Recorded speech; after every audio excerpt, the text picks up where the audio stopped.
Neftçalada əmək yarmarkası keçirilib. Dövlət Məşğulluq Agentliyinin təşkilatçılığı ilə keçirilən yarmarkada müəssisə və təşkilatların 60 boş iş yeri işsizlərə təqdim olunub. Bundan başqa işə götürənlər tərəfindən müvafiq vakansiyalara dair tələblər barədə müraciət edənlərə ətraflı məlumat verilib. Müxtəlif müəssisələrə ümumilikdə 158 nəfər işsiz və iş axtaran şəxs müraciət edərək qeydiyyata alınıb.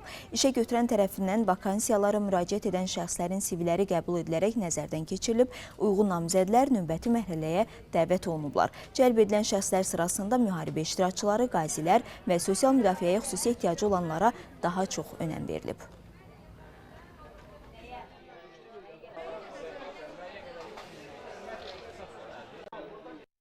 Yarmarkanın təşkil olunmasında əsas məqsədimiz iş axtaran və işsiz şəxslərin işlə təmin olunmasına köməklik göstərilməsi ilə bağlıdır.